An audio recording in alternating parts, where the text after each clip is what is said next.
sample, what are the timeline, what are the time limit you have, and how you manage your samples, and what are the timetable for the particular analysis.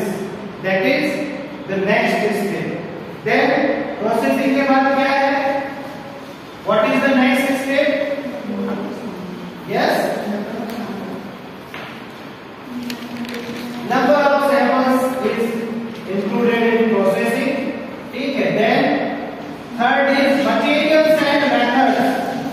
How many material you use? अब यहाँ पे बहुत एक interesting बात है.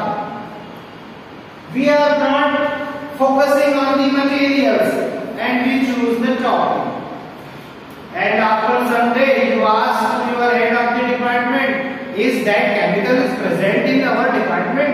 Head said no, it is not available. Then what? फिर क्या करेंगे आप? So you have to make balance. ये टॉपिक है, what are the materials in this particular topic? तो आपने देख लिया, लिस्ट बना ली कि ये मटेरियल लगने वाला है. Just superficially ask to someone, is it available in the lab? अगर वो अवेलेबल है तो टॉपिक सही है. अदरवाइज आपने ऐसे इंस्ट्रूमेंट का टॉपिक ले लिया जो अवेलेबल ही नहीं है. Flame photometer, flame photometric analysis of chemical contaminants, but we don't have flame photometer.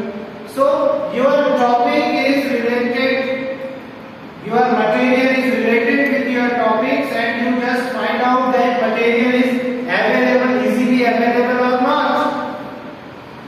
Okay, so materials is very important. Each and every point is very important during the project. You just keep in the mind what are the material you will need in your project. ऐसा ना हो कि 15 दिन बाद आपको पता लगे इसमें ये भी लगता है, फिर ये तो है. So that is very important. Then methods. Always use standard methods which is used by someone. You have reference of these methods in 2 or 3 papers. So many other researchers are already used this method, because when you write the method in your thesis, you just show the reference who used this method. Okay, who invented नहीं बोल रहे हैं, इसके पहले किसने ये method इस type के प्रोजेक्ट में यूज की है वो आपको बताना पड़ेगा. Okay, so you use standard methods. Then the next step is what? Expected outcome.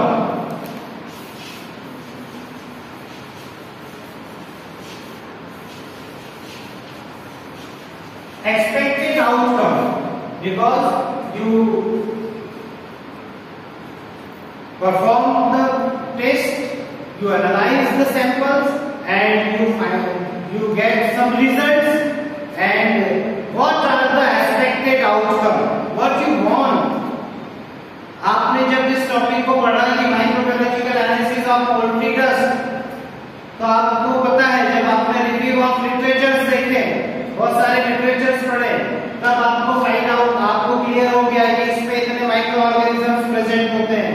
So what are the your expected outcome? What is your expected outcome? That so many micro these microorganisms may be found.